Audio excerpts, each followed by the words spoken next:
watched a TV show called SAS Rogue Heroes. Now, my dad told me it was good. And that was, it'd been on about 3 weeks. There'd been about 3 episodes of it when he told me it was good. And then I sent an old mate of mine an AC/DC video. And he's like, oh, it reminds me. You want to watch that SAS thing? It's good. And I'm like, all right. So when the thing had finished and it was all out, because there's only 6 episodes of it, it's a BBC series. BBC season a series always fucking 6 episodes of anything. So watches it, and one thing that struck me is that I knew that story anyway, because it's a legend. It was a blow for blow account of like the history of the SAS in the Second World War as is written, and it's careful at the beginning. It says this is mostly true, but it's like most of the really stupid things though really happened. That kind of thing. It's got a disclaimer on it saying, you know, I think there's a pet theory I've got about David Sterling, right? Pet theory about Sterling is that watching that show and it be really a blow for blow retelling of the legend, I get to thinking, right, when was the existence of the SAS declassified? And we're talking the 50s, years after the war. It's like, you see all that shit? We did that.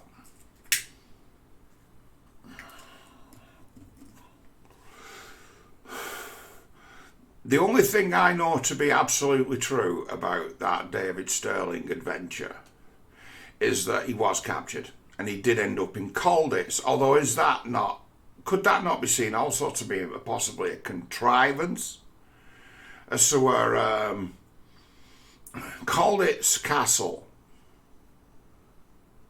a prison for like the wealth and gentry, a lot of they wouldn't send me to Colditz, they'd send me to some fucking camp somewhere.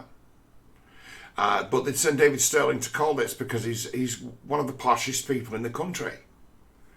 He's a massive landowner, he's got rich parents and relatives, so he's worth something. So they put him there because he's worth money after the war to sell him back, or he's worth something to trade right now. David Sterling, if I remember rightly, escaped from Colditz with a German uniform that they'd made, and he just walked out. He just, bold as brass, just walked out. We're led to believe.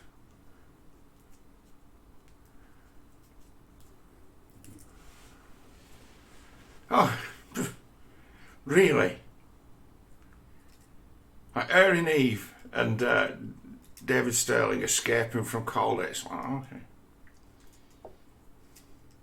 It's like there's something also legendary about it all. That the story doesn't deviate one little bit. I was watching that show and I'm like, okay, everything that you read, that you see in this show, you can go on the internet and you can read about the SAS and it will tell you this show. I gone a bit further. I've watched all the documentaries that have touched on it and around it, and I've gone to all the online sources, and I've read a few books, you know, the old Andy McNabb, and they struck me then as kind of, again, contrived as to what we thought that guy was doing. He just wasn't that. He was like an off-the-books mercenary. Basically, he was a mercenary who'd been recruited out of the army. That it's okay to be. The old Andy McNabb and the like. Oh, SAS training, gotta be the toughest. And it's like, dickheads around the world. No one claims to have been an SAS. Or an SAS mate. Good, I'm saying, or an SAS mate, or an SAS mate. It's like, he might have been. if the SAS is a group of bullshitters and fucking whoremongers and thieves, which maybe they are. To me, it's like, to move off like that, it's like saying, I'm a gangster. I'm a gangster. Something all too legendary about the fucking regiment.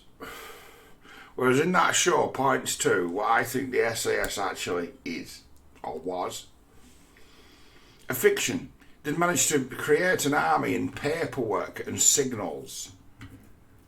There was a phantom. They were just something that they'd created on paper to leak to the Germans to say, yes, we've got this crack core of like partisan fighters out in the desert doing you all this harm.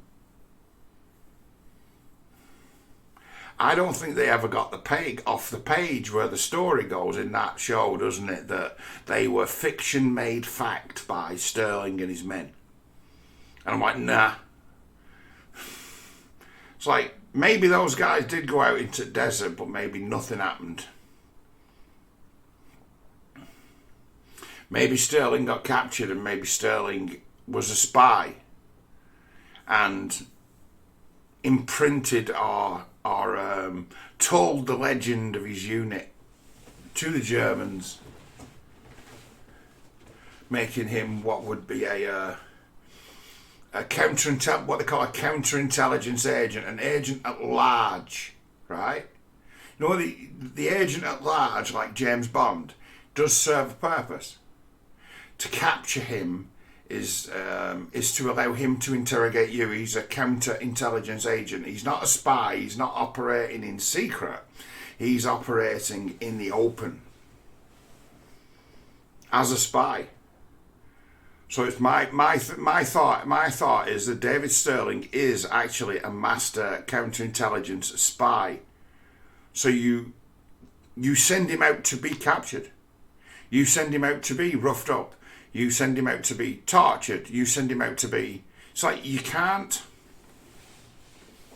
torture, you can't break someone who's already broken. And he was definitely that. He was a proper first top of the line fucking dickhead. But a rugby nutter, fucking killer, commando, fucking stabby. Jolly good show. Yeah, he'd kill her. So you'll not break him with torture, you get him talking, tell you everything. Tell you fucking wondrous stories, tell you things he's imagined and gaslight you to fucking death. Actually convince you to maybe move a few troops. Starts off with him like using his mind.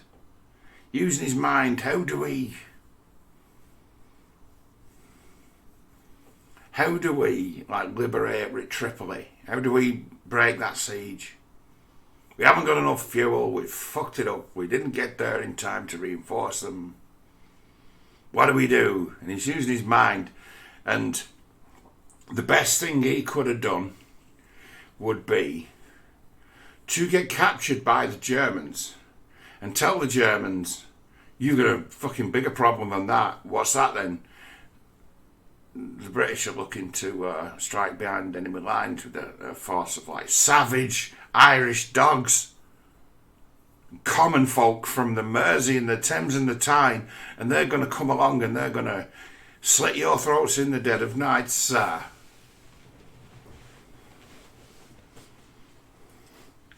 Pretty good, isn't it? You maybe might buy time having them given pause by these reports, because then once you've created the phantom army, suddenly things that go bang and pop that people blame on accidents and stupidity can now be blamed on the phantom.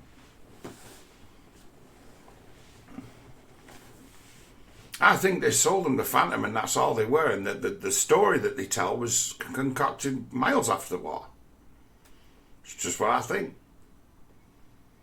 I mean, most of what we get told from the British government about that time is a narrative of clearly cut, clearly chosen heroes and villains. He's one of them, David Sterling.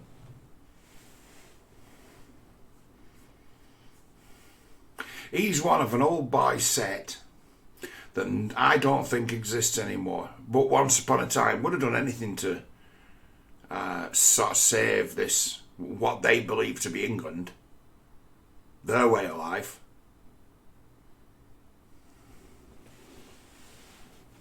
One of the last members of it, I should think. There's a bit of guys like Sterling and guys like Farage, though, you know. That men of status, they were like, no, we protect this, we keep it the way it is, and they kind of have the lefts use it as a way of criticising them, but it's not really. They have a vision of Britain that's just not real. But it's like but it's one that would put the brakes on, isn't it? It's one that would say, maybe we're sliding a little bit here too far towards tyranny. It's that it does operate. There's a valid place for it. It ain't knocking that guy. It's like someone has to hold that ground. And it's like in his later life, David Sterling was someone who held that political ground of. Did his bit in the 70s. He created his own intelligence service to disrupt the trade unions in the 1970s, David Sterling. He ran agents, turned people, recruited people.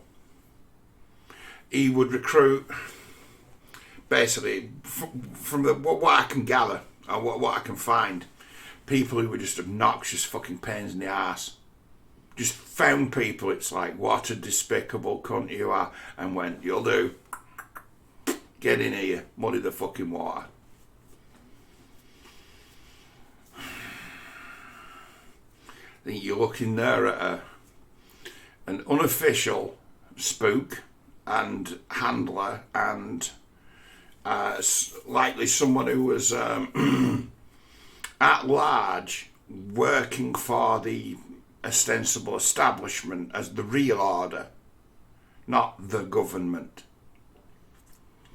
I don't think we have that anymore. If the descendants of it are all just green globalists now. But them ones who believe there was an England, it's like Sterling's one of them. But I do also suggest he may well have been a fantasist, and maybe, you know, that the SAS are whoever they need, but there were masks. It's like, who's to say when the SAS aren't called into action? Because we don't get to see none of this. It's a matter of, they call it this. I think they're like the Dread Pirate Roberts, you know. It's like anything that they want to put a black mask on, they call it an SAS operation. I think it's probably just code for UK black ops. And under them masks are all kind of thugs and idiots. Thugs, idiots, killers, murderers from the four corners of the fucking world. Just the best they can get. If it's a black ops job, a black bag job, as they call it in the old Andrew McNabb, they sort of call it a black bag job, but were they good? Snatching, kidnapping people.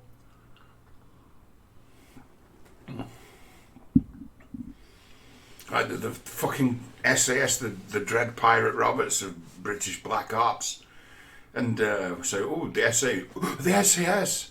Oh, that means exciting and digga. I think it's a show. I think he invented the show, Sterling, and he brought the show to the masses. And then the BBC, years later, immortalised the myth and the absolute bullshit legend in the show. No, I'm not convinced that any of that really happened. I'm not convinced it's real. I think it's a tale that we tell the... it's like whatever school Sterling went to, right? Here we go. This is what it is. This is what it is now, right? Here we go. David Sterling. David Sterling. Oh, sigh. Scottish mountaineer. Right, what skill do you got to?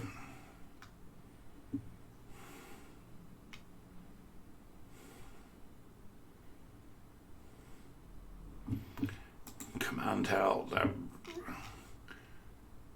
Oh, Trinity College, Cambridge.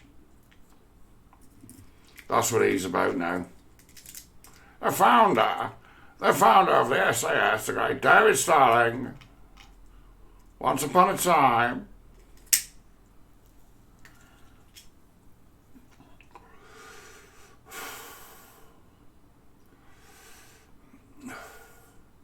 Lieutenant Colonel, Scots Guards, commands held, Special Air Service, Battles War, North African Campaign and the Western Front, awards, Knight's Bachelor, Distinguished Service Order, Order Officer of the Order of the British Empire, mentioned in dispatches.